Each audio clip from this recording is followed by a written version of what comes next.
வாழ்க்கை அடுத்த நொடியில் 1000 ஆச்சரியங்களை ஒளித்து வைத்திருக்கிறது என்பது இவருக்கு மட்டுமே பொருத்தமானது. தமிழ் சினிமாவில் செல்லமாய் வந்தவர். நியாயங்களுக்கு எப்போதும் பாயும் புலியாய் பல வெற்றி படங்கள் கொடுத்து ரசிகர்கள் மனதில் கதக்களி ஆடியவர்.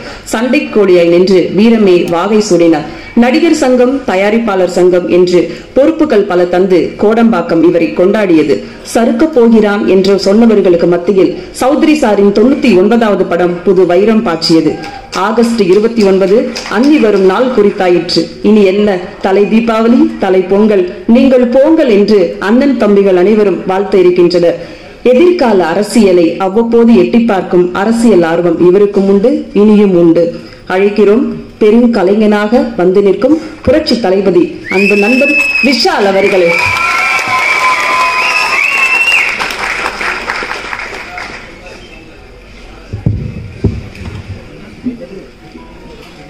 எல்லோருக்கும் வணக்கம். சாரி, நான் பேசுறதுக்கு முன்னாடி மேல் இருக்கிற பெரியவர்களுக்கும் இங்கே வந்திருக்க அனைத்து நெஞ்சங்களுக்கும் ஒரு சின்ன விண்ணப்பம். உங்கள் எல்லோருக்கும் தெரியும்,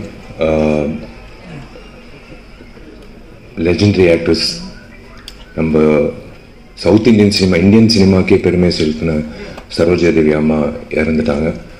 அதே மாதிரி நம்ம இண்டஸ்ட்ரியில் எத்தனையோ ஸ்டன்ஸ் பண்ண, எத்தனையோ என்னோட படங்கள் மட்டும் இல்லை, எத்தனையோ திரைப்படங்களில் ரொம்ப ரிஸ்கான ஸ்டன்ஸ் பண்ண திரு ராஜு அவர்கள் படப்பிடிப்பில் ஒரு கார் டாப்லிங் சேஸில் வந்து ஒரு ஷார்ட்டில் வந்து இறந்துட்டார். அவங்க 2 பேருக்கு மட்டும் ஒரு நிமிஷம் மௌன அஞ்சலி செலுத்தோம். தேங்க்யூ.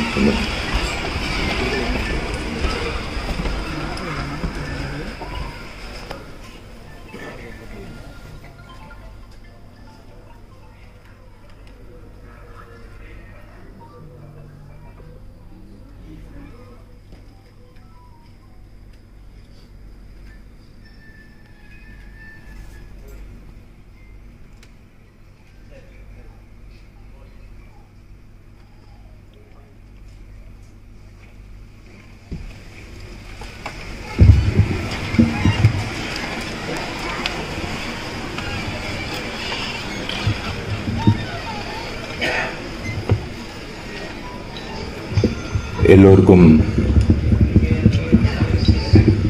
வணக்கம். இது ஏன் நான் மைக்க ஆட்டுறேன்னா, இந்த வீடியோவும் வைரல் ஆகி மதகஜராஜா எப்படி ஹிட் ஆக்குனீங்களோ அதே மாதிரி ரெட் ஃப்ளவர் படமும் இந்த உலகம் முழுக்க இந்த விழாவோட வீடியோ போய் சேர்ந்து ரெட் ஃப்ளவர் படம் பார்க்கணுன்னு நான் வேண்டிக்கிறேன். அதனால தான் இந்த செய்கை செஞ்சேன்.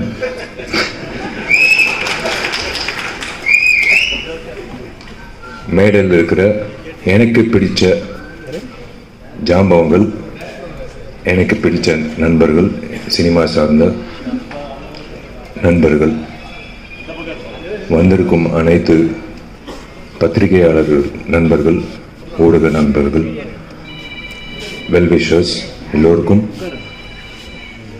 நான் காலை வணக்கத்தை தெரிவிச்சுக்கிறேன். முதல்ல உங்கள் எல்லோருக்கும் பி வாசு சாரா தெரியும், லெஜெண்டரி ஃபிலிம் மேக்கர். எனக்கு பி வாசு அங்கிள்.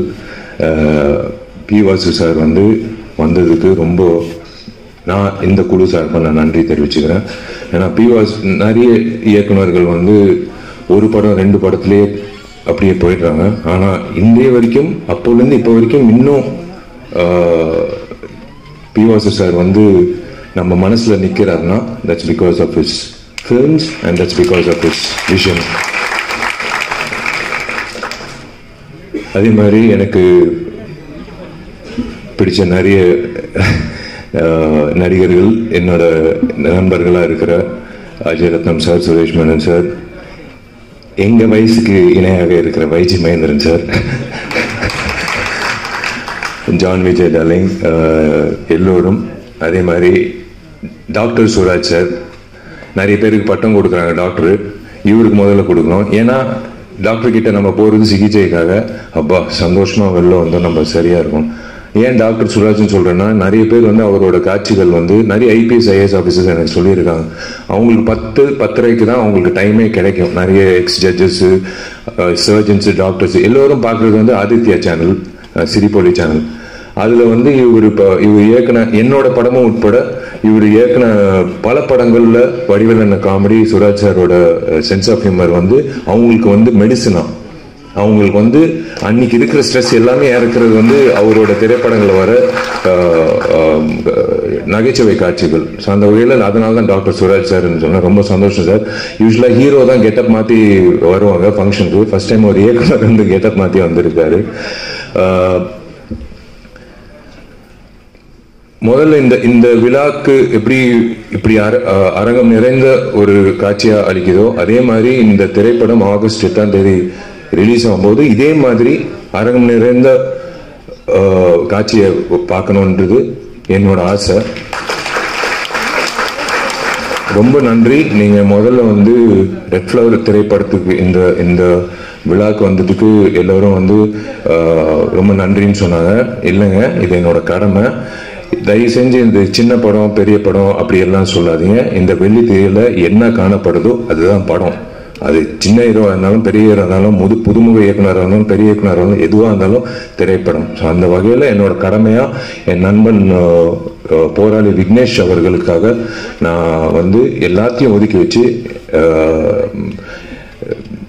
எல்லோருக்கும் வேலை இருக்கும், பட் இருந்தாலும் இந்த வேலை ரொம்ப முக்கியமான வேலை. நான் விக்னேஷ்க்கு உறுதுணையாக இருக்கணும்னு ஆசைப்பட்டு நான் வரேன்னு நான் சொன்னது காரணம் வந்து அவர் மனசார பேசினார் பாருங்களேன். அவர் எவ்வளோ கஷ்டப்பட்டு எவ்வளோ அவமானங்கள் தாங்கி எவ்வளோ முயற்சிகள் பண்ணி இந்த திரைப்படத்துக்கு வரைக்கும் வந்திருக்காருன பயணம். அது வந்து அவரோட வழியில வந்து எனக்கும் அந்த உணர்வு இருக்கு. ஸோ அந்த வகையில் வந்து விக்னேஷ் அவர்களுக்கு இந்த திரைப்படம் ரெட் ஃப்ளவர் வந்து மிகப்பெரிய திருப்பு முனையா இன்னொரு இன்னிங்ஸ் தொடக்கத்துக்காக விக்னேஷ் அமையணும் நான் வாழ்த்துறேன். விக்னேஷ்க்கு புதுமுக இயக்குனர் ஆண்ட்ரூ பாண்டியன் இந்த காட்சிகள் பார்த்தோம், ட்ரெய்லர் பார்த்தோம், மோஷன் போஸ்டர் பார்த்தோம், சாங்ஸ் பார்த்தோம். திரு ஆண்ட்ரூ பாண்டியன் அவர்களுக்கு என்னோட வாழ்த்துக்கள். பொதுவாக 2025 என்ன நடக்குது, நடைமுறை செயல் என்ன நடக்குதுன்னு பண்றதுக்கே பல இயக்குநர்கள் திண்டாடுறாங்க. ஆனா இவர் 2047 என்ன நடக்க போகுதுன்னு ஒரு மிகப்பெரிய ரிஸ்க் எடுத்து ஒரு கதை பண்ணியிருக்காரு. அது in fact everyone was speaking about his vision. I wish Andrew Pandian all the very best for this film. Welcome to the industry. And இந்த விழா நாயகன் சந்தோஷ் ராம் இசையமைப்பாளர், வாழ்த்துக்கள். உங்கள் பாடல்கள் பார்த்தோம், ரொம்ப பக்கபலமாக இருந்திருக்கீங்க. Cinematographer and of course everyone including the heroine and the entire cast and crew. I wish all of you all the very best. Vignesh எல்லாரும் கதாநாயகர்கள் வந்து எதிர்பார்க்கறது வந்து ஒரு நல்ல ஒரு அமைப்பு வேணும். நம்ம என்னதான் வந்து நம்ம திறமைசாலி அப்படின்னு சொல்லும்போது நம்மளுக்கு ஒரு பொக்கிஷம் மாதிரி, ஒரு வைரம் மாதிரி ஒருத்தர் வேணும். யாருன்னா தயாரிப்பாளர். உங்களுக்கு வந்து ஒரு பொக்கிஷமா மாணிக்கம் என்ற பேர்ல அவரே வந்து ஒரு பொக்கிஷமா மாணிக்கம் என்ற ஒரு பேர் வந்து உங்களுக்கு அதான் கடவுளா உங்களுக்கு வந்து ஒரு வைரம் கொடுத்திருக்காரு. அதுதான் திரு மாணிக்கம் அவர்கள். காளிகாம்பல் பிக்சர்ஸ் சார்பா மாணிக்கம் அவர்கள் இந்த திரைப்படத்தை தயாரிச்சிருக்காரு. Sir, welcome to the industry. Manickam sir, நீங்க இந்த வந்து சொன்னாங்க இந்த படம் வந்து எனக்கு லாபம் வேணாம், எனக்கு வந்து இந்த படம் ஒரு லவ் ஃபார் த ஆர்ட்ன்றதுக்காக நான் பண்ணியிருக்கேன். அப்படி இல்லை, நீங்க மறுபடி இந்த படம் வெற்றி அடையும். இந்த படம் முடிஞ்சதுக்கு அப்புறம் நீங்க நிறைய விக்னேஷ் மாதிரி நிறைய இயக்குநர்கள் நிறைய திரைப்படங்கள் பண்ணணும். நீங்க இன்னொரு 2047 எப்படி இந்த திரைப்படம் காட்டினாங்களோ 2047 திரு மாணிக்கம் வந்து தயாரிப்பாளராக இருக்கணும்னு நான் ஆசைப்படுறேன். Welcome to the film industry. மற்றபடி டார்லிங் ஜான் விஜய், என் டார்லிங் அஜய் ரத்னம் சார், என் டார்லிங் தலைவாசல் விஜய், எல்லோருக்கும் வந்து வாழ்த்துக்கள் for this film. Thank you media. நீங்கள் எப்போவுமே எல்லா திரைப்படங்களுக்கும், எங்கள் திரைப்படம் மட்டும் இல்லை எல்லா திரைப்படங்களுக்கும் நீங்கள் வந்து ஆஜராகி நீங்கள் வந்து சப்போர்ட் பண்ணுறது ரொம்ப சந்தோஷம். எனக்கு பிடிச்ச 2 அரசியல்வாதிகள், ஒன்று பகத்சிங், ரெண்டாவது இடம்பெற்றவர் நேதாஜி சுபாஷ் சந்திர போஸ். அவருக்கு வந்து ட்ரிபியூட் பண்ணி நீங்க தொடங்கினது வந்து ரொம்ப நன்றி. அது இன்னும் நீங்க ஞாபகம் வச்சிருக்கீங்கன்றது ரொம்ப சந்தோஷம். அண்ட் அஃப்கோர்ஸ் சொன்ன மாதிரி முதல் 3 நாட்கள் ரொம்ப முக்கியம். கண்டிப்பாக வந்து இந்த படம் வெற்றியாட நம்புகிறேன். நிறைய பேர் வந்து வாட்ச் பார்த்துட்டே இருந்தாங்க. கவலைப்படாதீங்க, இந்த குழுக்கு மட்டும் இல்லை, எல்லா திரைப்படங்களும் தயாரிப்பாளர் சங்கம் சார்பாக கதிரேசன் சார் எல்லாரும் வந்திருக்காங்க. நான் ஒரு விண்ணப்பம் நடிகர் சங்கம் சார்பாக இன்னும் 3 மாத காலகட்டத்தில் நாங்கள் வந்து கவலைப்படாதீங்க, டைம் கன்ஸ்டன்ட் இருக்காது. அந்த நாங்கள் கட்ட போகிற அந்த ஆடிட்டோரியம் வெளியே நாங்கள் திரைப்படத்துக்கு அப்புறம் உங்களுக்கு எந்த பிரச்சனையும் இல்லாமல் சின்ன திரைப்படம் வந்து இப்போ எந்த திரைப்படமாக இருந்தாலும் உங்களுக்கு பயன்படும். நீங்கள் அந்த டைம் வாட்சே பார்க்க தேவையில்லை. அந்த அளவுக்கு உங்களுக்கு ஒரு மிகப்பெரிய ஒரு பூனா அமையும், ஒரு மிகப்பெரிய ஒரு விஷயமா அமையும். தயாரிப்பாளர் சங்கம் இருக்கிறதுனால நான் வந்து நடிகர் சங்கம் சார்ந்த உறுப்பினர்கள் இருக்காங்க. கதிரேசன் சாரும் இருக்கார், ஆஃபீஸ் பேர். அவர் சார்பாக நான் ஒரு விண்ணப்பம் உங்கள் எல்லோருக்கும் நான் வைக்கிறேன். பத்திரிகையாளர்கள் plus YouTubers and every one and exhibitors association சார்பாக நான் அவங்களுக்கும் நான் விண்ணப்பம் வைக்கிறேன், இன்க்ளூடிங் கமலா தியேட்டர் உரிமையாளருக்கும் மற்ற உரிமையாளர்களும். இனிமே வரக்கூடிய திரைப்படங்கள் ரிலீஸ் ஆகும்போது வெள்ளிக்கிழமை தயவு செஞ்சு ஒரு 3 நாளைக்கு மட்டும் 12 காட்சிகளுக்கு மட்டும் யாராவது வந்து ரிவ்யூ எடுக்கிறதுக்கு வராங்கன்னா, மைக்கு நீட்டிட்டு வராங்கன்னா தயவுசெய்து தப்பா நினைக்க வேணாம். நீங்க தப்பா நினைச்சாலும் I'm sorry, I have to என் ஆதங்கத்தை நான் தீக்கணும். நீங்க டிக்கெட் வாங்கிட்டு உள்ள வந்துட்டு படம் பார்த்துட்டு நீங்க அந்த மைக்கு நீங்க நீட்டிட்டு உங்க கருத்தை நீங்க சொல்லிடுங்க. ஆனா தயவு செஞ்சு அவங்கள வந்து ஒரு 3 days மட்டும் வெளியில தப்பா நினைக்க வேணாம், உள்ளார பிரமிசஸ் இல்லாம வெளியில அவங்கவுங்க வண்டி வாகனத்துல ஏறி வெளியில போகும்போது நீங்க அவங்கள வந்து போய் நீங்க வெளியில கேட்டுக்கோங்க. அவங்களோட ரிவ்யூ கேட்க வேணாம்னு நான் சொல்ல, வெளியில கேளுங்க. ஆனா தயவு செஞ்சு ஒரு 3 நாட்களுக்கு மட்டும் அந்த 12 காட்சிகள் மட்டும் எக்ஸிபிட்டர்ஸ் அசோசியேஷன் நான் ஒரு வேண்டுகோளா விண்ணப்பமா வைக்கிறேன். உள்ள மட்டும் கொஞ்சம் ரிக்வெஸ்ட் பண்ணி உள்ள வந்து எடுக்க வேணாம்னு சொல்லுங்க, வெளியில எடுத்துக்கோங்க. விமர்சனங்கள் கண்டிப்பா யார் முதல்ல விமர்சனம் போடுறதுன்னு ஒரு போட்டி இருக்கும், அது தப்பே கிடையாது எல்லாரும். ஆனா நீங்க உள்ள வந்து ஒரு டிக்கெட் வாங்கி நீங்க அந்த படத்தை பார்த்துட்டு அதுக்கப்புறம் உங்க கருத்தை சொல்லிட்டு அப்புறம் மக்களோட கருத்து நீங்க சொன்னீங்கன்னா சூப்பரா இருக்கும். அந்த வகையில ஒரு நல்லா இருக்கும். எந்த படத்துக்கா இருந்தாலும் அது நல்லா இருக்கும். ப்ளீஸ் தயவு செஞ்சு கண்டிப்பா ரிவ்யூ வேணும். அந்த பிரீதிங் ஸ்பேஸ்ன்றது ரொம்ப முக்கியம். ஒரு 12 காட்சிகள் விட்டுருங்களேன். அந்த அதுதான் ஒரு திரைப்படத்துக்கு ஒரு இவ்வளவு உழைச்சிருக்காங்க. அது கண்டிப்பா வந்து அது ஒரு நீங்க கொடுக்குற சப்போர்ட் தான் அந்த வகையில. ஸோ தேங்க்யூ வெரி மச் நீங்க எல்லாரும் வந்ததுக்கு. And wish you all the very best எல்லோருக்கும். இந்த ரெட் ஃப்ளவர் திரைப்படம் வெள்ளித்திரையில் மிக சிறப்பாக வந்து வெற்றிகரமா கொண்டாடப்படணும். அதே வகையில் தயாரிப்பாளர் சங்கத்துக்கு இன்னொரு விண்ணப்பம் என்னன்னா, கதிரேசன் சார் ஒரு விழிப்புணர்வா நீங்க வந்து ஒரு குழு அமைச்சு வரக்கூடிய புதுமுக தயாரிப்பாளர்களுக்கு இந்த ஓடிடி சேட்டலைட்டோ இல்ல ரிலீஸ் ஆகும்போது அவங்களுக்கு ஒரு சப்போர்ட், எப்படி ரிலீஸ் பண்ணணும், எந்த தேதியில் ரிலீஸ் நம்ம பண்ணியிருக்கோம். ஆக்சுவலா ரெகுலேஷன் கமிட்டி மாதிரி பண்ணியிருக்கோம். ஒரே நாள் வந்து 10 திரைப்படம் ரிலீஸ் ஆகுது. அது வந்து எத்தனை காட்சிகள் வருதுன்னு சில தயாரிப்பாளருக்கு தெரியல.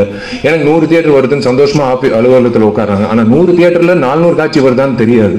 100 காட்சி தான் வருது. அது காலை காட்சி 9:30 மணினா எங்க வீட்டுல எங்க அம்மா அப்பாவே போக மாட்டாங்க என் படம் ரிலீஸ் ஆகும்போது. ஸோ அந்த மாதிரி வந்து கரெக்டா அமைச்சு கொடுத்தா தயாரிப்பாளர்களுக்கு வந்து ஒரு மிகப்பெரிய ஒரு சக்தியா இருக்கும்.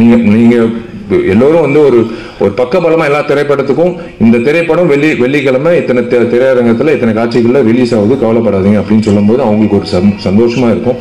அண்ட் பிளஸ் அப்கோர்ஸ் எல்லாரும் அந்த ஓடிடி பிளாட்ஃபார்ம் அப்படின்னு வரும்போது நீங்க சப்போர்ட் பண்ணீங்கன்னா நல்லா இருக்கும். மற்றபடி தேங்க்யூ, காட் பிளஸ் யூ. நீங்க எல்லாரும் நல்லா இருக்கணும். Thank you very much. எல்லாருக்காண்டி ஒரே ஒரு கொஸ்டின், நடிகர் சங்கம் திறப்பு எப்போது? அதே மாதிரி உங்களோட மேரேஜ் அனௌன்ஸ்மெண்ட் அந்த டேட் வந்து ஆகஸ்ட் 29 கன்ஃபார்ம் இல்லை சொன்னாங்க. நீங்க ஏற்கனவே அறிவிச்சிருக்கீங்க, 2 மட்டும் எங்களுக்காக சொல்லிடுங்களேன். நீங்க புடவை பட்டு புடவை கட்டும் போதே எனக்கு தெரியும் நீங்க புடவுக்காக தான் இது கேட்குறீங்க. என்ன அதுக்குதான் கேட்குறாங்க, வேற ஒன்றும் இல்லை. என் தேதி எப்போன்னு இல்லை, அவங்களுக்கு நான் இப்போ கவிதா வந்து என்னோட க்ளோஸ் ஃப்ரெண்டு, அவங்களுக்கு புடவை எப்போ வரும்னு போய் சேரும். அங்கிட்டு தேவராஜ் வந்து அவங்க வீட்டுக்கு எப்போ போய் சேரும். எங்கிட்ட ஒருத்தர் இருக்கார் மீனாட்சி சுந்தரம், அவருக்கு எப்போ போய் சேரும். எல்லாருக்கும் எஸ் கண்டிப்பா வந்து நான் அதாங்க 9 வருஷம் நான் எப்படியோ நான் தாக்கு பிடிச்சிட்டேன். இன்னும் 2 மாதத்துல இருக்கும். ஆகஸ்ட் 29 என் பிறந்த நாள் அன்னைக்கு கண்டிப்பா ஒரு நல்ல ஒரு செய்தி இருக்கு கண்டிப்பா. ஆனா நான் சொன்னபடி அந்த கட்டணம் எல்லாரும் பெரியவர்கள் எல்லாரும் வந்து அந்த திறப்பிழா முடிஞ்சதுக்கு அப்புறம் முகூர்த்தம் போய் நான் புக் பண்ணிட்டேன் கார்த்திகிட்ட. கண்டிப்பா வந்து என் கல்யாணம் அங்கிட்டு தான் கட்டடத்துல. ஆனா அது வந்து கண்டிப்பா வந்து நீங்க நினைக்கிற மாதிரி தாமதம் அப்படியெல்லாம் இல்லை, கூடி சீக்கிரம் நடக்கும். அதுக்கு தான் ஓடுறேன், இப்போ கட்டடத்துக்கு தான் ஓடுறேன். இது முடிச்சோன்னே எல்லாரும் நினைக்கிறாங்க இவன் எதுக்கு வந்து டெய்லி காலங்காத்தால வந்து கட்டடத்தை பாக்குறான், கொத்தனார்ல இருந்து எல்லாரும் ஆர்கிடெக்ட் வரைக்கும் இவன் கல்யாணத்துக்காக தான் வந்து அவசரப்படுத்துறான் இல்லைன்னா. பட் நேரம் வந்துருச்சு, இன்னொரு 2.5 monthsல வந்துடும், 2 monthsல வந்துடும் டெஃபினட்டா. பட் ஆகஸ்ட் 29 கண்டிப்பா ஒரு நல்ல செய்தி இருக்கு, அது கூட சீக்கிரம் நான் அறிவிக்கிறேன். நல்ல கண்டிப்பா புடவை வந்துடும் கரெக்டா.